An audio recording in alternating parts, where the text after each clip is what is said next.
Hello friends, this is Abhinav and welcome to literature Gurukul. Friends, आज की इस वीडियो में हम लोग डिस्कस करने वाले हैं ट्वेल्थ नाइट की स्टोरी को, जो कि विलियम शेक्सपियर की एक रोमांटिक कॉमेडी है। लेकिन स्टोरी को स्टार्ट करने से पहले हम इस प्ले से रिलेटेड कुछ इम्पोर्टेंट पॉइंट्स को जानेंगे और इस प्ले के मेन कैरेक्टर्स के बारे में डिस्कस करेंगे, जिससे कि स्टोरी को डिस्कस करते टाइम कैरेक्टर्स को लेकर किसी भी तरह का कन्फ्यूज़न ना हो। सो बिना टाइम को वेस्ट किए हुए हम सीधे अपने टॉपिक पर आते हैं। तो सबसे पहले हम बात करते हैं कि ट्वेल्थ नाइट लिखी कब गई थी। तो ट्वेल्थ नाइट लिखी गई थी 1600 से 1602 के बीच में। नेक्स्ट हम बात करते हैं इस प्ले के अनदर टाइटल की, यानी कि जो ट्वेल्थ नाइट का दूसरा टाइटल है वो टाइटल है वॉट यू विल।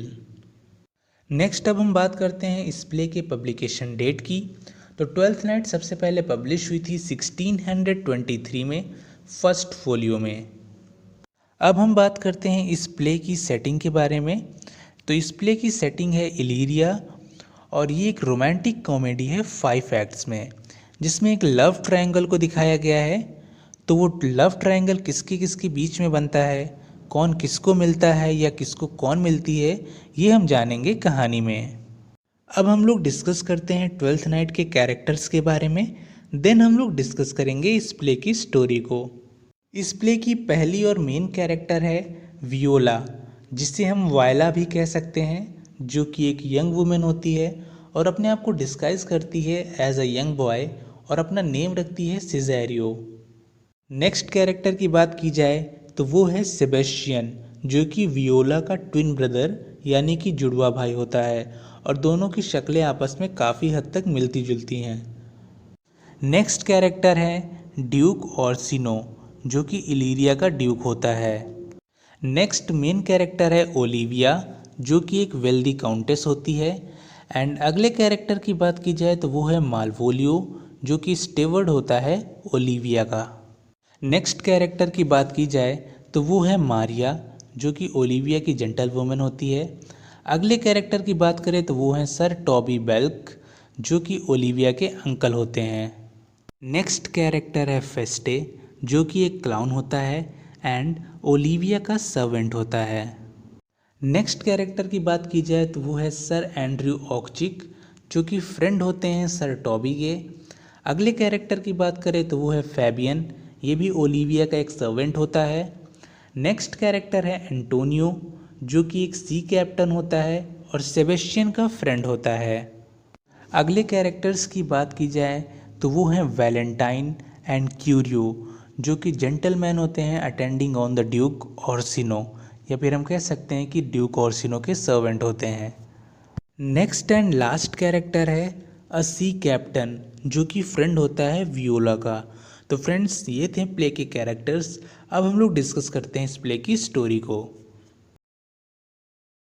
तो फ्रेंड्स, जैसे ही प्ले ओपन होता है हम देखते हैं कि जो ड्यूक ऑर्सिनो होते हैं वो बहुत ही सैड हैं और एक म्यूज़िक सुन रहे होते हैं। उनकी सैडनेस के पीछे वजह यह है कि वो ओलिविया से लव करते हैं और अपना मैरिज प्रपोज़ल उसके सामने रखते हैं। लेकिन जो ओलिविया होती है ड्यूक ऑर्सिनो के मैरिज प्रपोज़ल को रिजेक्ट कर देती है, क्योंकि ओलिविया के भाई की डेथ हो चुकी है और वो डिसाइड करती है कि 7 ईयर्स तक, यानी कि 7 सालों तक वो मेंस की कंपनी को अवॉइड करेगी। और इसीलिए जो ओलिविया होती है ड्यूक ऑर्सिनो के सारे एडवांसेस को या प्रपोजल्स को रिजेक्ट कर देती है। अब स्टोरी आगे बढ़ती है और हम देखते हैं कि वियोला और सेबेस्टियन, जो कि ट्विंस हैं, वियोला बहन है और सेबेस्टियन उसका भाई है, ये दोनों एक शिप से ट्रेवल कर रहे होते हैं। लेकिन तभी एक स्टॉर्म आ जाता है, यानी कि तूफान आ जाता है, और जिसकी वजह से इनका शिपरेक हो जाता है। और शिपरेक होने की वजह से वियोला और सेबेस्टियन एक दूसरे से बिछड़ जाते हैं। जो वियोला होती है वो एक सी कैप्टन की मदद से इलीरिया के समुद्र के किनारे आ जाती है और उसे ये लगता है कि उसका भाई जो सेबेस्टियन है वो समंदर में डूब गया है और उसकी डेथ हो गई है। अब जो वियोला होती है वो सोचती है कि उसे अपने लाइवलीहुड के लिए कोई काम फाइंड करना होगा। इसके लिए वो अपने भेष को बदलती है, यानी कि डिस्गाइज कर लेती है अपने आप को एक बॉय की तरह, और अपना नेम रखती है सिजेरियो। अब वियोला ने अपने आप को सिजेरियो के रूप में डिस्गाइज कर लिया है और वो जाती है ड्यूक ऑर्सिनो के कोर्ट में, जहाँ उसे ड्यूक ऑर्सिनो की सर्विस के लिए रख लिया जाता है। और जो ड्यूक ऑर्सिनो होता है वो सिजेरियो को, यानी कि वियोला को, अपना पर्सनल असिस्टेंट बना लेता है।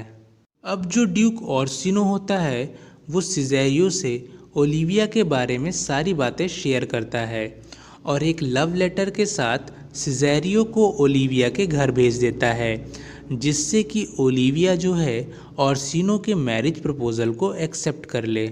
लेकिन जो वियोला होती है वो अब ड्यूक ऑर्सिनो से लव करने लगती है, लेकिन वो सिजेरियो के रूप में है तो वो अपने लव को एक्सप्रेस नहीं कर सकती है और उसे ओलिविया के पास जाना पड़ता है। और जैसे ही वियोला यानी कि सिजेरियो ओलिविया के पास पहुंचती है तो ओलिविया उसे बॉय समझ लेती है और उससे लव करने लगती है। और यहीं पर एक लव ट्रायंगल बनता है, यानी कि जो ड्यूक ऑर्सिनो है वो ओलिविया से लव करता है और जो ओलिविया है वो सिजेरियो यानी कि वियोला से लव करने लगती है, और जो वियोला होती है वो ड्यूक ऑर्सिनो से लव करने लगती है। अब स्टोरी और आगे बढ़ती है और हमें पता चलता है कि जो एक शिप का कैप्टन होता है एंटोनियो, वो सेबेस्टियन को बचा लेता है और दोनों इलीरिया आ जाते हैं। जो एंटोनियो होता है वो ड्यूक ऑर्सिनो का एनिमी होता है। अब आगे हम जिस कैरेक्टर से इंट्रोड्यूस होते हैं वो है सर टॉबी, जो कि ओलिविया के अंकल हैं। इन्हें पार्टी करने का बहुत शौक है और एक ड्रंकर हैं। एंड जो मालवोलियो और मारिया होते हैं वो ओलिविया के सर्वेंट्स हैं। अब स्टोरी जैसे आगे बढ़ती है हम एक दूसरे कैरेक्टर से इंट्रोड्यूस होते हैं जिसका नाम है एंड्रयू ऑक्चिक। ये सर टॉबी के फ्रेंड होते हैं और अक्सर सर टॉबी से मिलने आते रहते हैं। जो एंड्रयू होता है वो मन ही मन ओलिविया से लव करता है। आगे हम देखते हैं जो मालवोलियो होता है वो थोड़ा सा स्ट्रिक्ट होता है और जो सर टॉबी हैं, मारिया हैं, फेस्टे हैं, इन लोगों को एंजॉय करने से रोकता है। तो ये लोग मिलकर डिसाइड करते हैं कि वो लोग मालवोलियो के साथ एक प्रैंक करेंगे। अपने प्रैंक को स्टार्ट करने के लिए जो मारिया होती है वो ओलिविया की हैंड राइटिंग में एक लव लेटर लिखती है, जिससे मालवोलियो को ये यकीन हो जाए कि ओलिविया मालवोलियो से लव करती है। उस लेटर में मारिया लिखती है कि अगर मालवोलियो को अपना प्यार पाना है, यानी कि ओलिविया को पाना है, तो उसे येलो स्टॉकिंग्स यानी कि पीले रंग के कपड़े पहनने होंगे और लोगों से रूडली एक एटीट्यूड के साथ बिहेव करना होगा और ओलिविया के सामने कॉन्टिन्यू स्माइल करना होगा। अब लेटर में जो बातें लिखी होती हैं मालवोलियो उसको फॉलो करता है और ओलिविया के सामने जाता है। लेकिन जब ओलिविया मालवोलियो के इस गेटअप को देखती है तो वो बिल्कुल शॉक्ड हो जाती है। उसे ये लगता है कि जो मालवोलियो है अब बिल्कुल पागल हो चुका है और उसे एक डार्क रूम में बंद कर दिया जाता है। अब स्टोरी आगे बढ़ती है और हम देखते हैं जो सेबेस्टियन है यानी कि वियोला का जुड़वा भाई वो इलीरिया पहुंच चुका है। दूसरी तरफ जो सर एंड्रयू ऑक्चिक होते हैं वो सर टॉबी के कहने पर सिजेरियो को फाइट करने के लिए उकसाते हैं क्योंकि ओलिविया उससे लव करती है।